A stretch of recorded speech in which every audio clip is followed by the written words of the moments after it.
Hello students, welcome back. We are continuing with staffing, but today we are going to do recruitment, training and performance appraisal.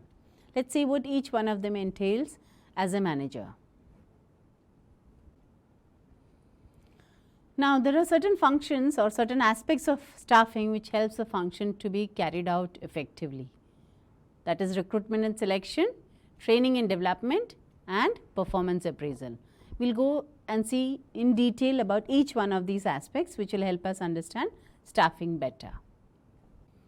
Now, once we are done with this unit, you will be able to recall the meaning of recruitment and selection, explain the different sources of recruitment, describe the advantages of training and also explain the importance of performance appraisal. So, let us begin. Recruitment and selection. You must have heard of these words in our common day talk. You must have read about these in the newspapers. Recruitment simply means the process of searching prospective employees and stimulating them to apply for jobs. That means people like you or me who are looking for a job. There are people who are going to look out for us and help us in selecting or getting a job. So, you must have heard of recruitment agencies which look up your resume and think you are perfect for this job that has been advertised and they motivate you to apply for the jobs. Selection is the process of selecting the right person for the right job. That means knowing the qualification, the experience of the person and putting that person at the right job is selection. Now, what are the sources of recruitment of managers? Where do we get managers from basically? There are internal and external sources. Internal sources include, first one is promotion. If there is a vacancy at a higher level in your organization itself and an employee who is experienced from within the company can get promoted to a higher level. A junior manager may become a senior manager. A junior manager may become a project manager. So, it is a promotion for that employee. Transfers. Companies may have different departments within itself and they may decide to transfer an employee who is experienced and who can handle the responsibilities of the new department well, may be transferred. Internal advertisements. Advertisements we know are the best way to recruit and select people, but here it is internal advertisement that within the organization you may inform the staff about a vacancy that has come about and then the employees who are qualified and experienced can apply for these posts and may get promoted or may get into the job. Retired managers. At times retired managers may be called back, especially for short duration, maybe to handle a particular project till they find somebody who is suitable candidate. You may see people taking up a job and dropping it or dropping it maybe due to some reason, but the company may decide to call them back if they cannot find somebody who is of that caliber. Now, what are the advantages of internal sources of recruitment? It's time saving and economical, because it is from within the institution, within the company, within the corporation, within the organization, saves a lot of time. Because unless external recruitment where you have to place an advertisement, you have to select, you have to have interviews, all those things, lot of things can be avoided. So, because it saves time, it becomes very economical. There is no need for induction training. These employees are already part of the system, part of the company, part of the organization. They know how the system works. So, there is no need to train them at the beginning again. It develops a sense of loyalty and responsibility. Knowing that you have been given or trusted with a job at a higher level definitely makes you feel responsible towards that job. And it also develops a sense of loyalty because you have been, somebody has put their trust on you that you can do a good job and has taken you up to the next level. Improves the morale of the company personnel. Knowing that anybody from the company with required experience and qualification can move up in the same company. Definitely helps in boosting the morale of the employee. So, it gives everybody a hope that they also can reach that stage.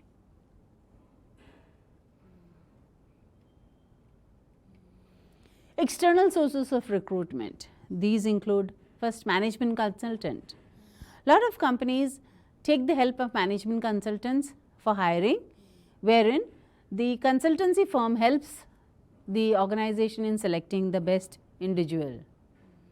You must have heard of a lot of recruiters who do this, who are tied up with an organization and they provide on a regular basis people, employees or managers of certain requirements.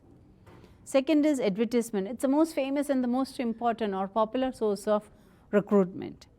Advertisement of the vacancy can either be in the newspapers or in the business magazines, or at times may be put up on the web page of the organization. Very interesting, something this you are familiar with, campus recruitment. You must have heard of this, wherein organizations come into a college which is offering or which is trying to train students which that organization may be looking for. So, the companies may recruit from the campus, from the colleges or the universities directly for their jobs. They may set up their interviews and stuff and select employees. Sometimes they also have summer internship programs which also will help them decide if the candidate is right for their company. Recommendations. Recommendations which we receive from existing managers or from other sister concerns can also be considered for external source of recruitment. Other external sources include headhunting, deputation of the personnel by the parent company, wherein the parent company thinks that okay, this person can do a very good job here. These are all few of the external recruitment sources. Now, what are the advantages of this? It encourages new talent with innovative ideas and fresh thinking, because when you transfer from within the organization, the employee may already be very familiar with the system, with the way the things work, and may not be able to come out with new and innovative ideas, whereas people from outside may bring in that kind of freshness into the organization. It leads to wider scope and selection, because from a large number of people who have come with the required qualification experience, you are able to select the most suitable. So, you have many, and from that you can choose few. There is less chance of partiality, because outsiders may not have as much chance of influencing the selectors as people from within the organization.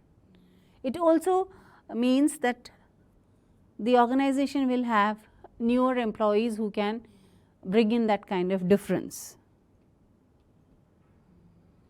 Now, when you talk about recruitment was so far so good. Now, when you talk about now the aspect of selection.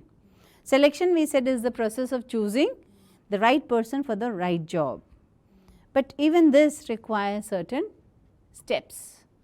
First step is job analysis, which includes, like we have done this earlier, which talks about job description and job specification. Job description gives information regarding the job. Specification provides information related to the candidate. Advertising the job, like again it can be advertised through various media, the print or the online media, digital media that we have now. Write details about the job and the candidate must be given in the advertisement. If you have opened up the newspapers, you would see that they ask for the qualification, the number of years of experience on the job, or the kind of job that the employee is willing to take up. Next is the employment tests. The employment tests include initial screening, wherein applications which come in through the advertising are screened to look for basic requirements are checked. If the basic requirements are not met, like the qualification or the experience, those applications are kept aside. So, here is when you start first screening the candidates, so that only suitable candidates go through the further process of selection.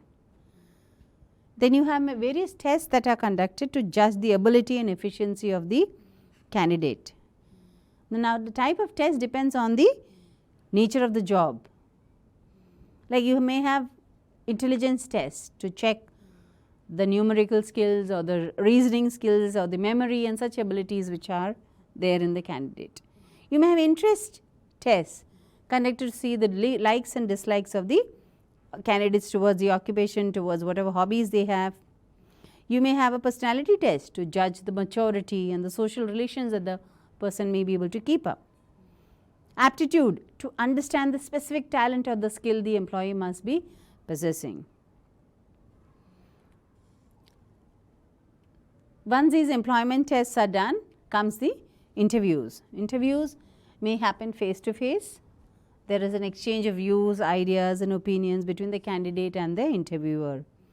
It is almost always an oral interview, oral examination of the candidate.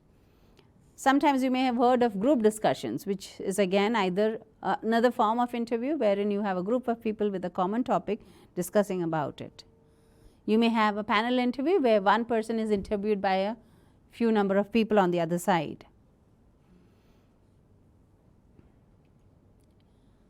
Once the interviews are done, certain companies would like reference check and medical check to be done on the employee or the candidate who is joining to see whether they are physically fit to carry out the duties and responsibilities effectively. Also to fulfill certain legal requirements,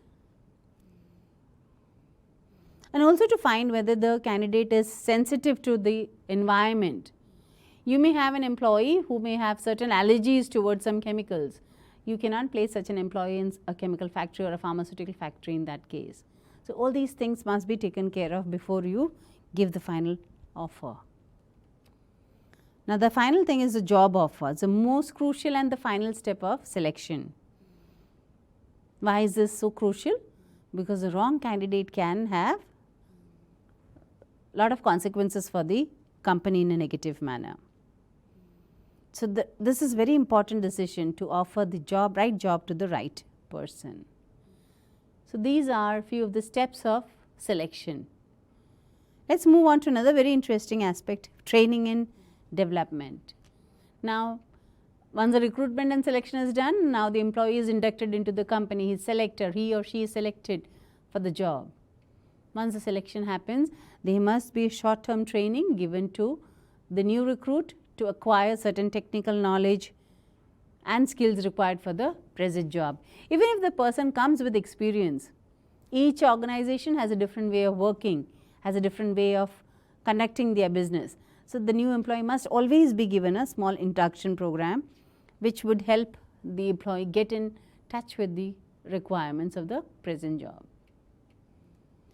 Training is a planned program undertaken to improve the knowledge, skills, attitudes and social behavior of the employee so that the performance of the organization improves. Training is not a one-day thing, it is a planned program.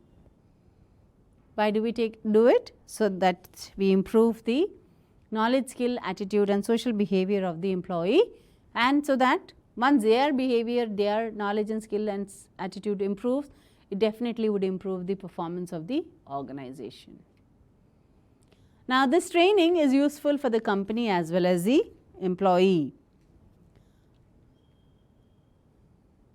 To the company, it means increased efficiency and productivity, because trained employees would perform with greater speed and accuracy. They also have a sense of commitment towards the organization, because they also have not only the skills and the knowledge, but also have a good positive attitude towards the job. It means reduced supervision. Trained personnel would require less supervision, so that the span of control for the supervisor can also increase. Reduced wastage. Trained employees, because of their positive attitude, become more interested and they are more able to handle machinery, equipments in a better manner, which would reduce accidents and reduce wastage. Reduced absenteeism and labor turnover, because a trained employee is more satisfied with the job that he or she is doing. a person who is trained in the job is also morale is also very high. They do not remain absent without sufficient reason, and there is less chance of their turnover, moving over to another organization. How is training advantageous to the employee? Training helps to improve the knowledge and skills of the employees. Such training always helps them in doing better performance. It develops confidence so that they can handle difficult situations also with ease. Develop positive attitude. Employees work with a positive frame of mind because they feel part of the organization, leading to better efficiency. Higher rewards and promotion. Trained employees would always generate higher productivity. More efficient work can be expected of them. Hence, the fruits of the rewards can be shared between the employee and the company. So, you can see that advantages of training is not only for the employee or for the company, it is useful to both of them. Now, there are different types of training: induction, job training, training for promotion, refresher training, attitudinal training. All these are different ways or different types of training which can be useful for different kinds of people. Now, in order to conduct so many different types of training, there are different methods of training. They are on the job training and off the job training. On the job training includes job rotation, planned progression, coaching and counseling, understudies and junior boards. Now, job rotation involves a transfer of trainees from one job to another and sometimes from one branch to another. Trainee is given full responsibilities and duties of the new job.